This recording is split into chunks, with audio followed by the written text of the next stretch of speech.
As the CEO of a publisher that's now going to engage with Facebook in this new tab, what do you think of it? We're excited. We think it's a smart move by Facebook. They have tried everything they could come up with to get a good quality of news within the news feed, and the problem is they have discovered that what people engage with is primarily political content that either hurts the team they're rooting against or helps the team they're rooting for. And there's really no way to get around that. And so now they are doing what a newspaper has always done, what a network has always done, and what other aggregators like Apple, Microsoft, and others have done, which is say, look, these are high-quality news organizations. You want to be looking for objective news, here it is in this special tab.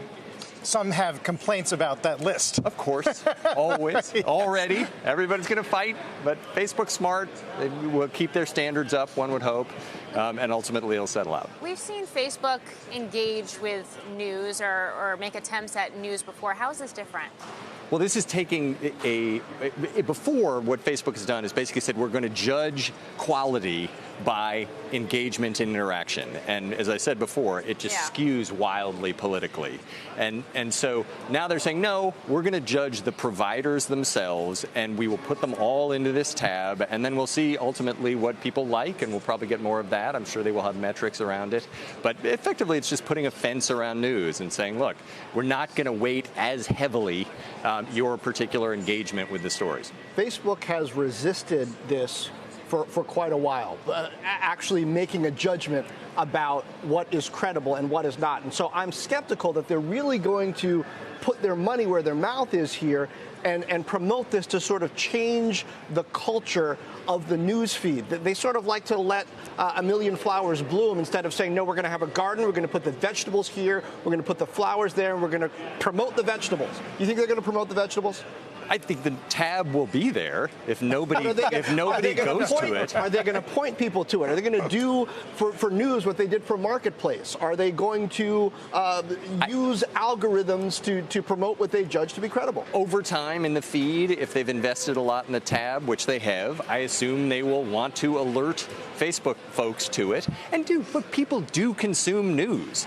There's a reason people get a newspaper and watch news broadcasts on television. So I do think it will get that play. And again, I think it's their way of protecting the news feed to be what people want to share. They didn't want to mess with that. They were very concerned, obviously, about what folks would say if they messed with one side politically versus another side. It's a hot-button issue for them. After this week where we saw Zuckerberg taken to task on political ads, do you think it's possible that any other major platform will say, we're out of the political ad game?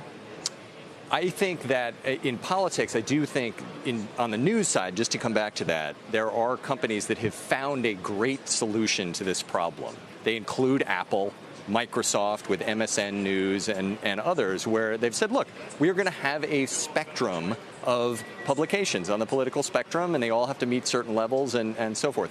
On the political ads, that's a tough question. Facebook's an easy punching bag right now. Everyone loves to go after Zuckerberg. But what he effectively said is, look, networks have to run political ads. They don't make judgments like this. Why are you asking us to make a judgment like that? And that is a reasonable question. Whether actually people do want them to say, okay, this political ad is okay, this one isn't. You can imagine the firestorm that's going to create. That's why I'm asking, do you think someone will say, we're not going to take any? Well, because the revenue doesn't seem to be that substantial that they have to have it. Of the digital ones. Yes. I mean, we have had cable networks say that, which is interesting, and I'm sure they're going to come under fire. Of the other networks, I would say at this point, they're going to try to stay as far as they can away from it.